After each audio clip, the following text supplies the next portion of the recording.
ጤና ይስጥልኝ። ቅድስት ሙልጌታ እባላለሁ። ጠቅላላ ሐኪም ነኝ። በዚህ ቪዲዮ ላይ እንዴት ዝቅተኛ ክብደት ወይም የእድገት መገታት ያላቸውን ህፃናት እንደምንንከባከብ በግልጽ እናያለን። አንድ ህፃን በእድሜው ሊኖረው ከሚገባው ክብደት ጋር ተነጻጽሮ ዝቅተኛ ክብደት ወይም የእድገት መገታት እንዳለው ከተረጋገጠ ለቤተሰብ የምክር አገልግሎት መስጠትና የዝቅተኛ ክብደት መንስኤዎቹን መለየት ይኖርብናል። መንስኤዎቹን ለመለየት የተለያዩ ጥያቄዎችን ለቤተሰብ እናቀርባለን። አንድ ህፃን ክብደቱ ተለክቶ የእድገት ደረጃው ከታወቀ በኋላ ክብደቱ ከእድሜው አንጻር ዝቅተኛ ሞዴሬት አንደርዌይት ወይም በጣም ዝቅተኛ ሲቪየር አንደርዌይት ከሆነ የስርዓተ ምግብ ምክር አገልግሎት እንዲያገኙ ይደረጋል። ይህ አገልግሎት ቤተሰብና የጤና ባለሙያ በግልጽ የሚወያዩበት ክፍለ ጊዜ ነው። እስቲ ጥያቄ ልጠይቃችሁ። ከዚህ በፊት በነበራችሁ ልምድ የህፃናት እድገት ክትትልና ማበልጸግ ወይም GMP አገልግሎት በምትሰጡበት ጊዜ ዝቅተኛ ክብደት ያለው ህፃን አጋጥሟችሁ የምክር አገልግሎት ስትሰጡ ውጤታማ አገልግሎት እንዲሆን ምን ታደርጉ ነበር?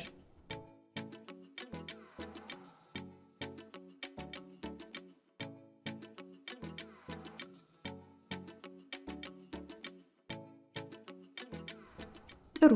ውጤታማ የምክር አገልግሎትን ለመስጠት እንድንችል ማድረግ የሚገቡንን ነገሮች እስቲ አንድ በአንድ እንመልከት። በመጀመሪያ ቤተሰብን በምንቀበልበትና በምናነጋግርበት ወቅት ማክበርና በፈገግታ መቀበል ይኖርብናል። ሁልጊዜም ብዙ ከመናገር ብዙ ማዳመጥ፣ ጥያቄ በምንጠይቅበት ጊዜ ደግሞ ሀሳባቸውን በደንብ እንዲገልጹ የሚያደርጉ ጥያቄዎችን መጠየቅ ይኖርብናል። ይህን ማድረጋችን በግልጽ ያለውን ሁኔታ ቤተሰብ አብራርቶ እንዲነግሩን እድል ይሰጣል። የተናገሩትንም እንደገና በመድገም በትክክል መረዳታችንን ለቤተሰብ ማረጋገጥ ጥሩ ልምድ ነው። ያሉበትንም ሁኔታ ሲነግሩን በእነሱ ላይ ከመፍረድና የጥፋተኝነት ስሜት እንዲሰማቸው ከማድረግ መቆጠብ፣ ይልቁንም ሁኔታቸውን ለመረዳትና ችግራቸውን ለመስማት ጉጉትና ርህራሄ ማሳየት አለብን። አንዳንድ ጊዜ ምንም እንኳን የሚናገሩት ነገር ትክክል ባይሆንም የሚናገሩትን በጥሞና ማዳመጥ፣ ሀሳብና ስሜታቸውን ማክበር ተገቢ ነው። በምክር አገልግሎት ሂደት ውስጥ የተሳሳቱ አመለካከቶችን ካስተዋላችሁ ማስተካከያዎችን በአግባቡ መስጠት ይገባል። ቤተሰብ ያለውን ሁኔታ በትክክለኛ መንገድ ለማሻሻል በራሳቸው ያደረጉት ጥረት ሲኖር ማበረታታት ይኖርብናል። በተጨማሪም በተለያዩ መንስኤዎች ዝቅተኛ ክብደት ወይም የእድገት መገታት ሲኖር ቤተሰብ ሊተገብሯቸው የሚገቡ ነጥቦችን በዚሁ የምክር አገልግሎት ወቅት መስጠት ይጠበቅብናል። መረጃ በምንሰጥበት ጊዜ በአንድ አረፍተ ነገር አንድ ቁልፍ መልእክት ማስተላለፍ ይኖርብናል።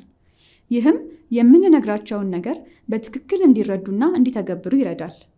በምክክር አገልግሎት ወቅት ሌላው ልብ ልንለው የሚገባው ነገር ቤተሰብ ሊረዳው በሚችለው ቋንቋና ቀለል ያሉ ቃላቶችን መጠቀም እንዳለብን ነው። በተጨማሪም የምናስተላልፋቸውን መልእክቶች ትዕዛዛዊ እንዳይመስሉ መጠንቀቅ ይኖርብናል። እነዚህን ከላይ የተጠቀሱትን መርሆዎች በማንኛውም የስርዓተ ምግብ ምክክር ጊዜ በመተግበር አገልግሎታችንን የተሻለና ውጤታማ ማድረግ እንችላለን።